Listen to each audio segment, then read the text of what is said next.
Welcome to the Pastoral Perspectives Podcast. Our aim is to help Christians grow spiritually by bringing pastoral wisdom and biblical clarity to important issues of Christian faith and practice. Each episode offers a thoughtful, biblical, and pastoral take on a matter of Christian theology, church life, spiritual growth, or cultural relevance that is shaped by years of local church ministry. Pastoral Perspectives is a ministry of the pastors of Vista Bible Church in Lafayette, Colorado.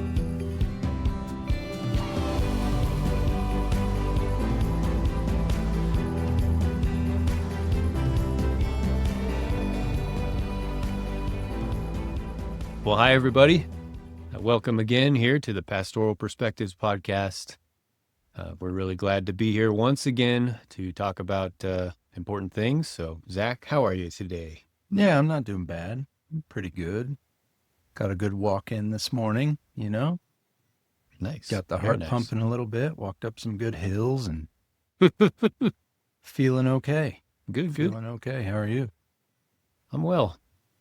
Like, this is really the first we're talking today, so Yeah, we're actually catching up right now. that's true. Yeah, Yeah, doing good. that's good. Now, Zach, are you married? I am. Oh, I am married. In fact, we just celebrated 25 years of marriage this last week. So well, I don't think anybody watching this. by the time or this comes listening- out, it's going to be many weeks later. True.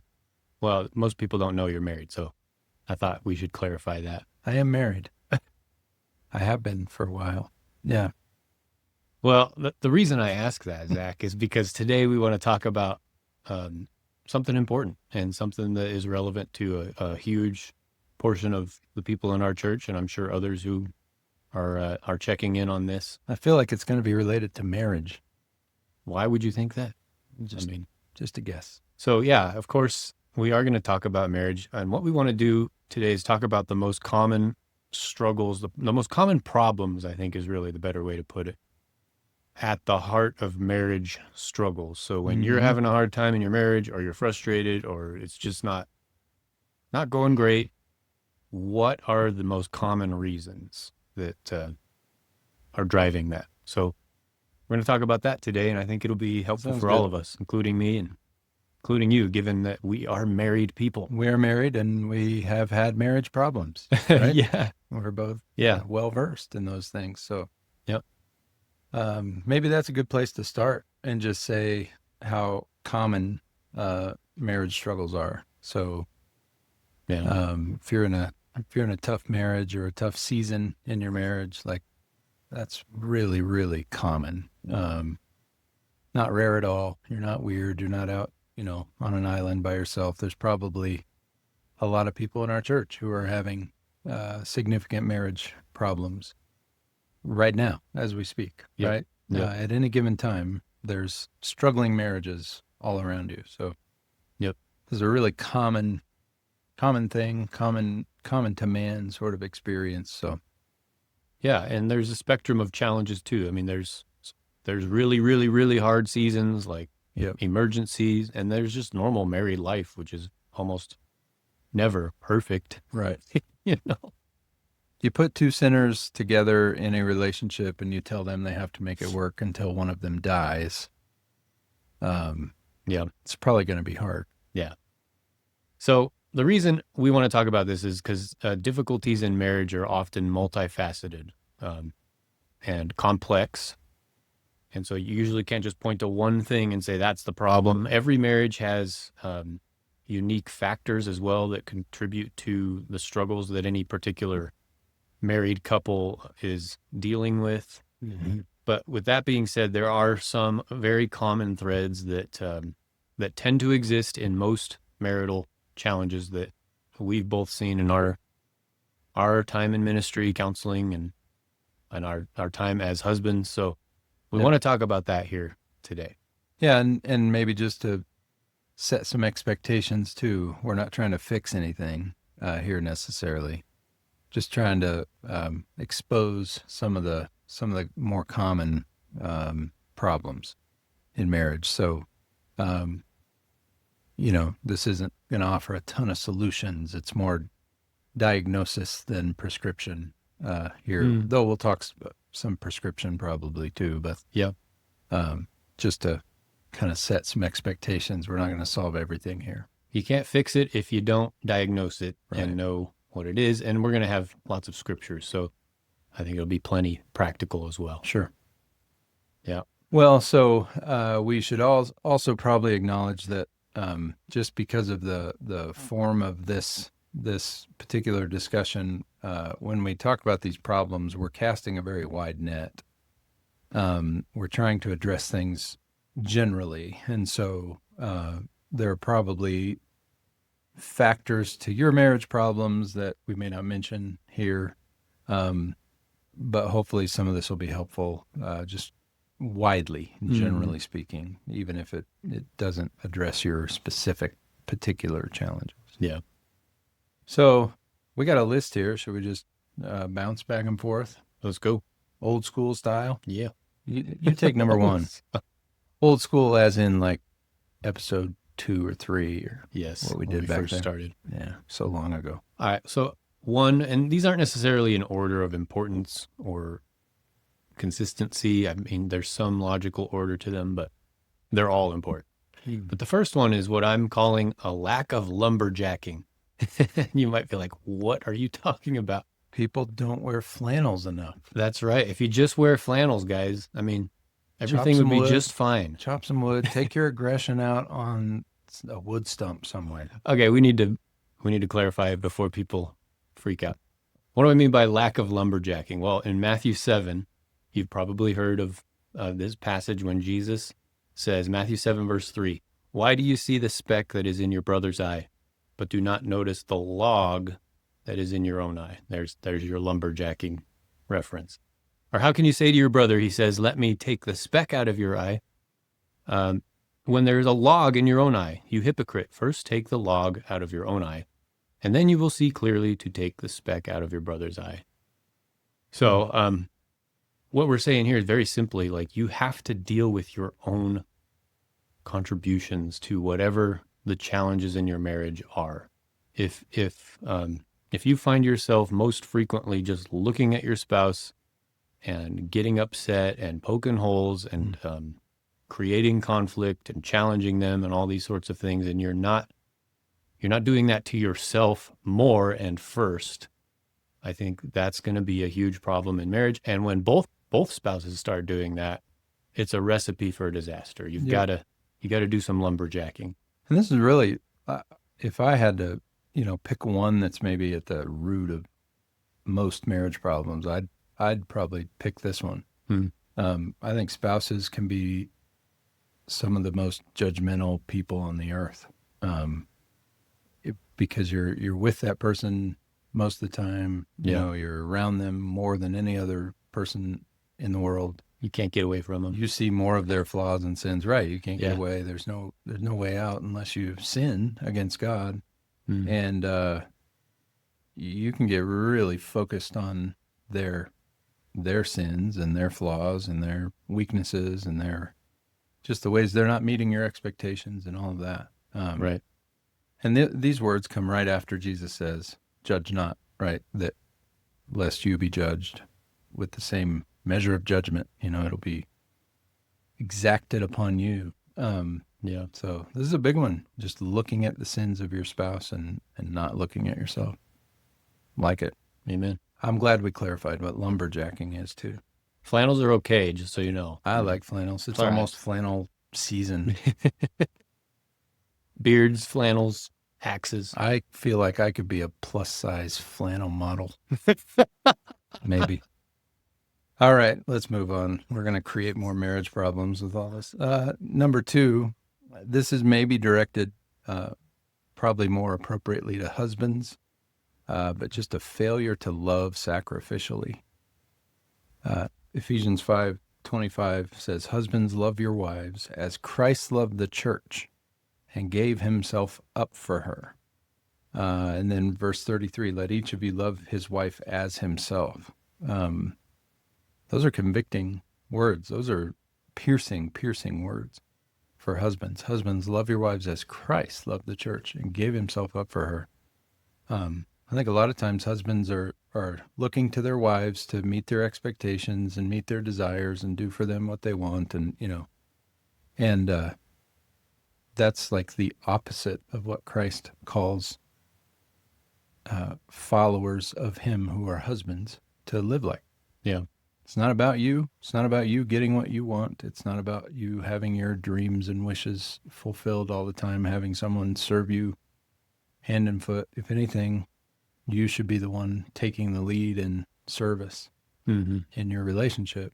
And if you fail to do that and you refuse to do that, you just don't do that, that's going to cause issues for your marriage. So Right. Right. that's a common one. It's good. Have you ever done that? Failed to love your wife sacrificially? Yes. Unfortunately, yes. Goodness gracious. I'd have to say yes every day. That's Yeah. a failure. But again, this is a big issue. If you can address this in your heart, husband, a lot of things a lot of dominoes can fall in a really good beneficial direction. dominoes. Yep. Yep. Good. So number 3 then is on the other side of the marriage with the wife from the same passage in Ephesians 5. In the first part of verse 33, it addresses the wife and says, let the wife see that she respects the husband. And so number 3 here is what we're saying is a failure to respect and submit. Both of those things kind of going together. And so you have that verse in verse 33, let the wife see she respects her husband. And then back at the beginning of the passage in verse 22, it says, wives, submit to your own husbands as to the Lord. For the husband is the head of the wife, even as Christ is the head of the church, his body, and is himself its Savior. Now, as the church submits to Christ, so also wives should submit in everything to their husbands. Now, that's hard. It's certainly not a popular verse in our day and in our culture for women, for wives to be encouraged to submit to their husbands, and yet this is what God is calling for, and calling for respect as well, which is, the word is more like reverence. It's more of like a serious. I think respect is good, but it's even the same. It's not weighty enough, though. It's not weighty enough. Like it's the same word that's used earlier in the chapter in how we are to have reverence for Christ, which helps kind of understand what it's getting at. Yeah. Now, don't idolize your husband.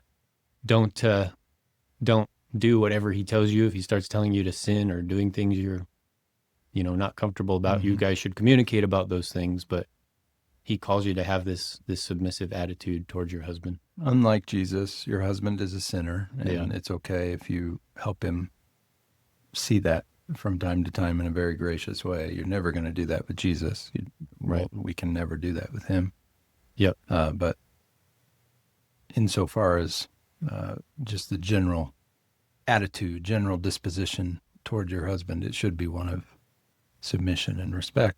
And when it's not, that lights fires too in the marriage. Not good ones, destructive fires. Bad fires. Now, we addressed this in a class we did on marriage. We did a whole hour on wives. You can find that on YouTube if this is stoking some thoughts in you. We can't address it in any great detail right now. But the one other thing I'd add is that for husbands, I think we have a part in this too.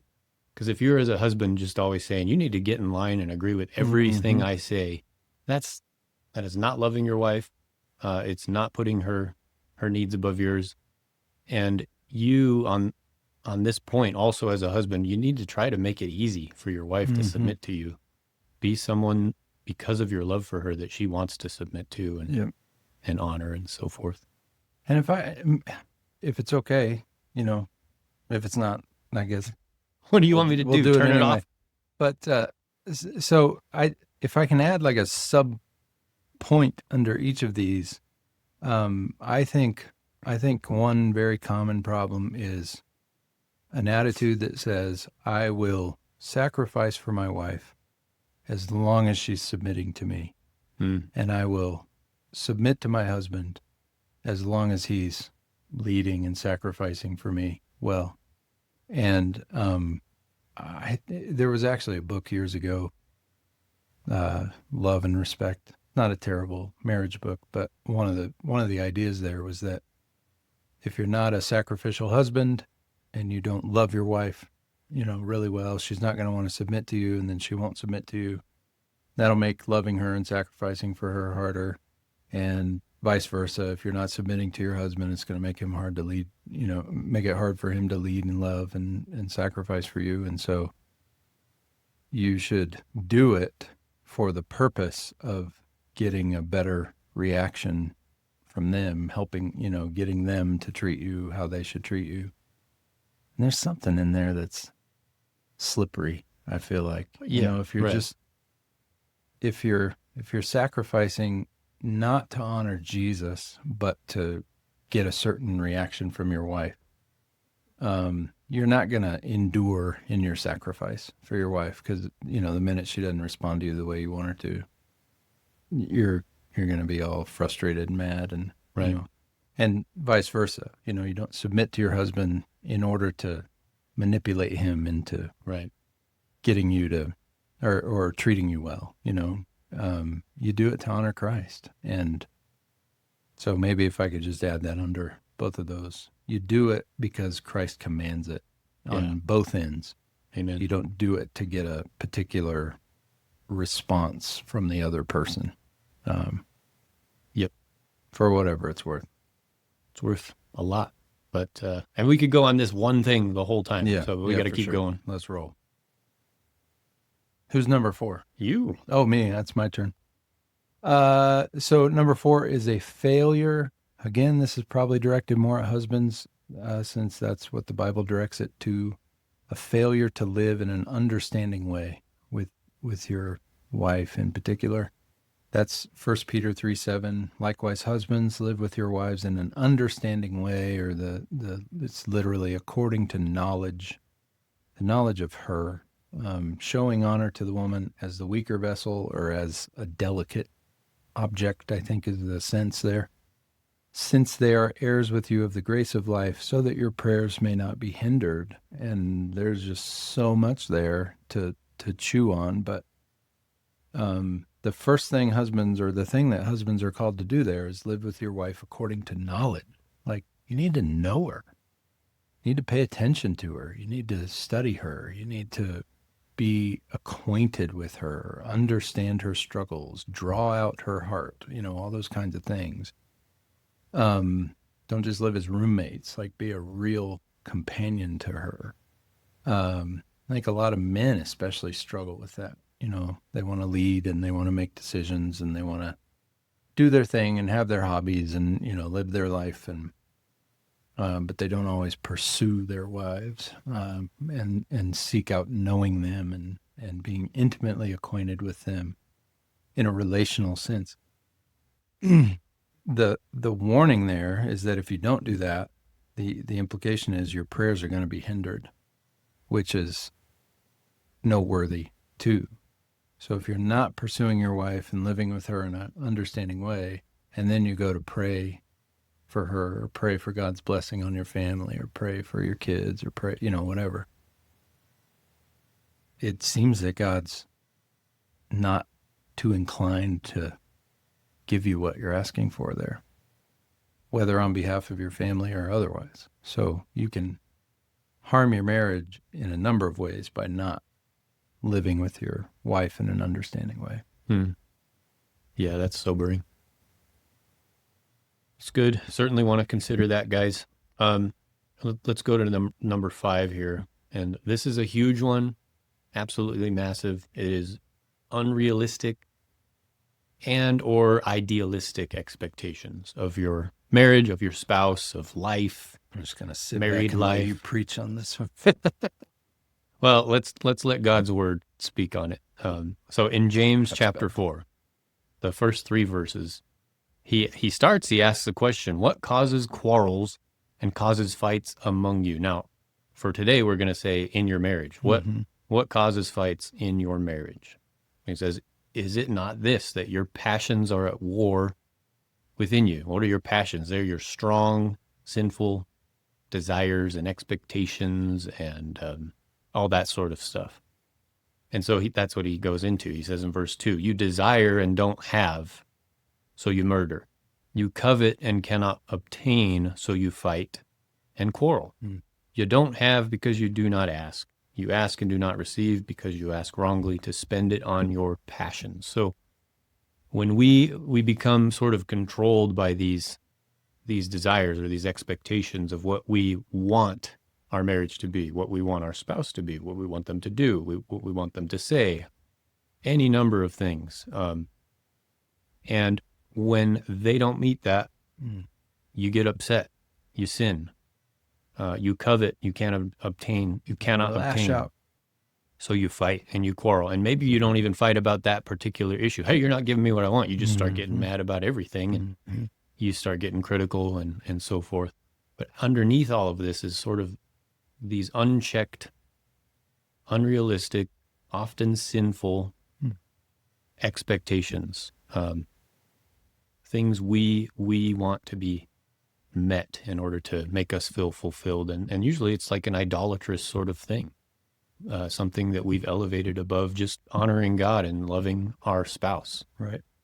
So you got to get down at the root of these things in your heart. Like, what is it that I'm wanting that I'm not getting? Mm-hmm. And is there sin in that? Mm-hmm. We need to ask that. God's expectations for our marriages, for our spouses, is often very different than our expectation for them. Yeah. And it feels like they're sinning against us just because they aren't giving us what we want. And I think that's exactly what James is dealing with. This is a problem with you, not with them. Right. It's how your heart responds to disappointment. Yeah. Yeah. Yep. Number 6, we're saying poor or ungodly communication. That's a very common problem in marriage. So Paul says in Ephesians 4:29, let no corrupting talk come out of your mouths, but only such as is good for building up as fits the occasion, that it may give grace or strength, I think is the sense to those who hear. Proverbs talks about the tongue, how you use your words. It says the heart of the wise, Proverbs 16:23. The heart of the wise makes his speech judicious and adds persuasiveness to his lips. Gracious words, it says there, are like a honeycomb, sweetness to the soul and health to the body.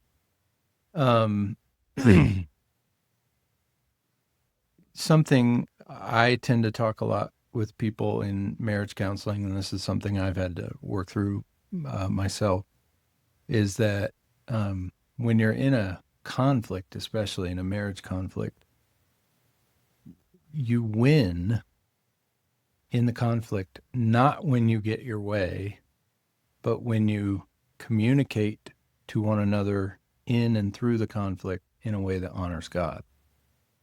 That's the win. That's the victory. Not coming to see everything the same way, not agreeing about everything, not coming to a resolution that you're both just thrilled about or whatever. That's not the victory. The victory is to talk to the other person in a way that's truly gracious and good for building up and giving strength and grace to those who hear, and that is sweet to the soul and body, Yep.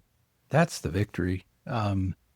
And too often I think we make the end, or the thing we want, the goal, we make that our aim. Like the resolution to the conflict is our aim, rather than working through the conflict in a way that's God honoring. Yep.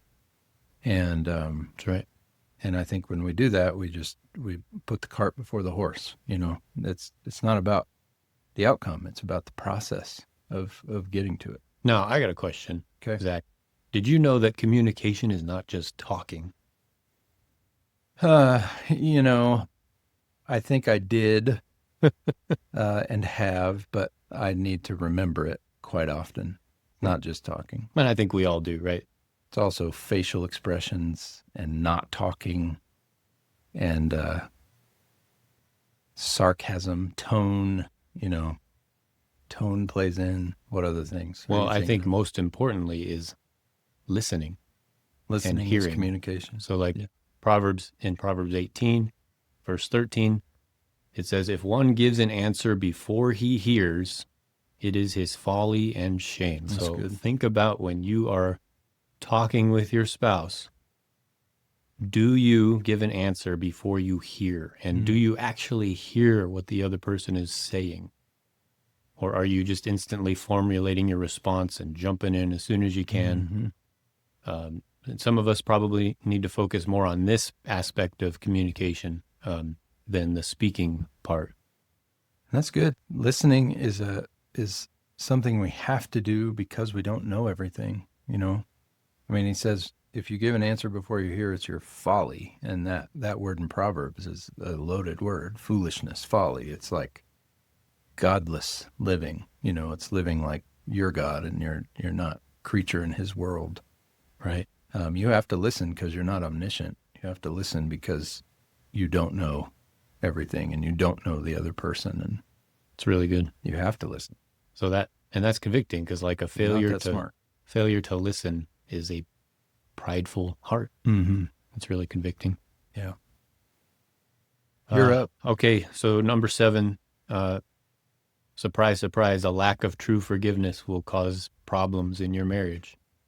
So, and that's, I think we could look at a few different passages, but today we'll look at Colossians 3, verse 12 through 14. He says, Paul says, put on then as God's chosen ones, holy and beloved, compassionate hearts, kindness, humility, meekness, and patience, bearing with one another, and if one has a complaint against another, forgiving each other. As the Lord has forgiven you, so you also must forgive. And above all these, put on love, which binds everything together in perfect harmony.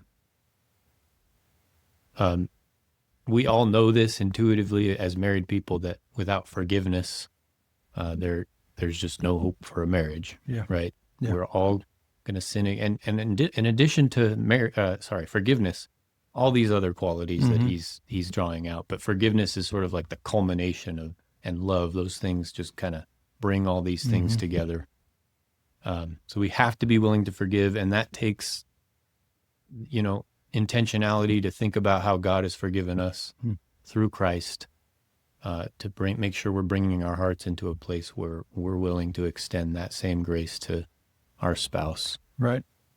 So, very and important. we've talked about how there's probably an episode worth fleshing out what forgiveness is and what it isn't and all of that. Yeah, we'll be doing that at some point. Essentially, it's the conscious decision and commitment to regard a person's sin as truly dealt with and in the past, and no longer hindering your relationship. And you have to do that. You have to do that. The longer you're married, the longer trail of sin you leave behind you. And if you keep trying to run back, to places you've been before and keep bringing them back into the present, and you're not going to make progress. And you're not going to overcome your problems. Right. Have to forgive. No other way. All right, number 8, let's say failure to deal with frustrations leading to bitterness. Failure to deal with frustrations leading to bitterness. And here we're not talking about sins so much, right? We're just talking about annoyances, about personality kind of conflicts, unmet expectations, those kind of things. In that passage in Colossians 3, Paul says that we're to bear with one another. And then if we can't bear with one another, then we forgive each other. And I think forbearance is actually the way that you should deal with most things in your marriage, most annoyances and most problems and most struggles. And if you don't do that, it causes great trouble. If you don't forbear with one another and you don't try to just get it behind you quickly, it's going to lead to problems. Paul highlights one of those in Ephesians 4, 26 and 27, and then verse 31, where he says, be angry and do not sin. Do not let the sun go down on your anger. and give no opportunity to the devil. And I don't think he's literally saying you have to solve everything before you lay your head down at night, because some things are big and they're Yeah. going to take some time to work through and all of that. Right. But what he is saying, I think the bigger idea is you don't you have to deal with things, and you can't let your problems just go undealt with. And if you do that, it opens a door, uh, in this case, to the devil himself to tempt you in all kinds of ways that you wouldn't be tempted if you just dealt with it.